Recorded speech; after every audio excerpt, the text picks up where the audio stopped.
Buenos días, bienvenidos al canal de las clases de Antonio, y en el vídeo de hoy vamos a seguir con la sintaxis y vamos a tratar lo que es el sujeto. ¿Qué es el sujeto? El sujeto es, como bien dice, la persona u objeto que lleva a cabo una acción, y esa acción siempre es descrita por el predicado.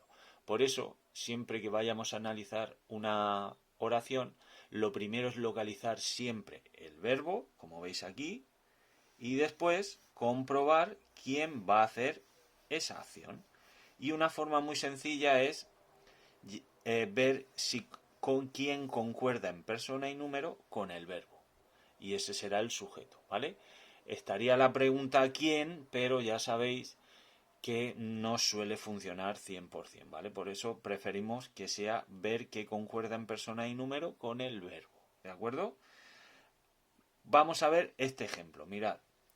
Como hemos dicho, hallamos el verbo, sería come, ¿vale? Y ahora vamos a ver qué concuerda en persona y número. Manzanas está en plural, no concuerda con come. Juan come. Si yo cambio la persona por ellos, ellos comen, veis cómo cambia también el verbo. Por lo tanto, esto de aquí es el sujeto. Y vaya suerte que hemos tenido, se nos ha roto la punta. Esto sería grupo nominal, sujeto, ¿de acuerdo? Ya sabéis que concuerda en género, en persona y número, ¿vale? Otra cosa que a lo que estamos acostumbrados y luego nos cuesta cuando nos ponen una oración es la posición del sujeto. El sujeto normalmente suele ir al principio, pero también puede ir en medio o al final de la oración, como podéis ver aquí. Pedro compró un piso, igual que el ejemplo de Juan. No vamos a analizarlo porque sería lo mismo. Pero ahora mirad, la pasada mañana mi tío llegó a Francia. Aquí tenemos el verbo, ¿vale? ¿Y qué tiene quién concuerda en género y número? Sería mi tío. Porque si nosotros decimos mis tíos llegaron a Francia, ¿veis?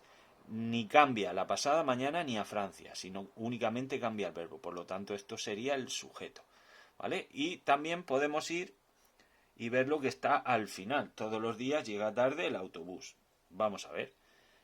El verbo es llega, y si yo ahora cambio los autobuses, todos los días llegan tarde, ¿veis? Lo único que ha cambiado ha sido el verbo, por lo tanto, aquí el autobús sería el sujeto, ¿de acuerdo? Habéis visto que sencillo, simplemente es concordar en persona y número. ¿Qué tipos de sujeto podemos tener? El sujeto expreso o es podríamos decir, el de toda la vida, es el sujeto que aparece en la oración, ¿vale?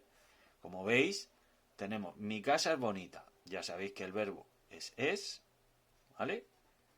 Mis casas son bonitas. ¿Veis? Aquí han cambiado los dos, pero ya sabéis que es mi casa. ¿De acuerdo? Este sería el sujeto. Sujeto tácito o omitido, ¿vale? No confundirlo con la oración impersonal que ahora la veremos. Es el que no aparece, pero lo deducimos de la persona y número del verbo. Compramos la comida.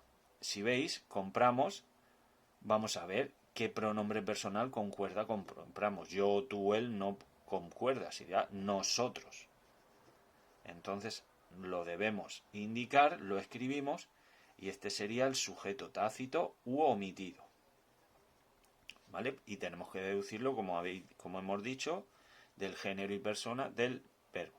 Luego tenemos el sujeto paciente, que es el que no realiza la acción, ¿de acuerdo? Y este suele estar muy presente en las oraciones pasivas, ¿vale?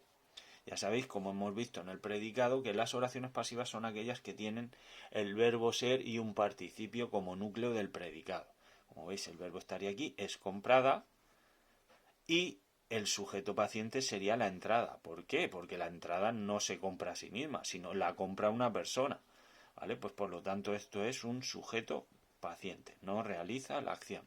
Y por último podemos tener un sujeto compuesto, que quiere decir que está formado por varias personas o por varios elementos y siempre debe llevar una conjunción.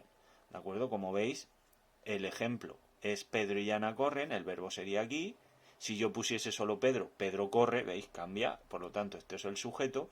Y en este caso esto sería un sujeto compuesto, ya que como veis, son dos elementos lo que lo componen. ¿Vale? ¿Qué complementos ahora vamos a ver están en el sujeto? ¿De acuerdo? Pues podemos tener un determinante, no siempre va a ser así, pero artículo demostrativo posesivo de indefinido y los demás. Luego tenemos el núcleo, que puede ser un sustantivo, un pronombre, un infinitivo, ¿vale?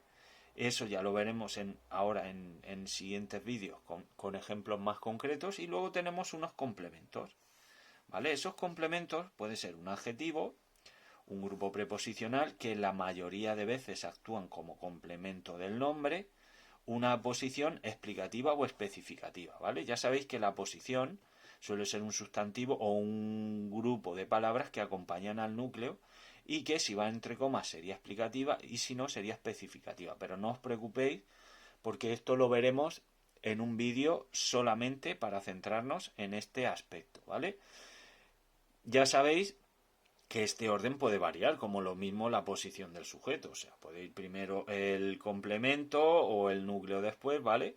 Y aquí os dejo ahora para que practiquéis una serie de oraciones para que identifiquéis el predicado, el verbo y el sujeto. Y vayáis poniendo el núcleo y si os atrevéis a ir poniendo los complementos, ¿de acuerdo? Ya sabéis, sujeto, persona u objeto que realiza una acción. ¿Cómo lo descubrimos? Primero, viendo dónde está el verbo, ver que concuerdan persona y número, sabremos el sujeto y a partir de ahí vemos de qué está compuesto ese sujeto y de qué tipo es, que puede ser un sujeto tácito o omitido o puede ser sujeto paciente, compuesto o el gramatical o expreso que siempre aparece.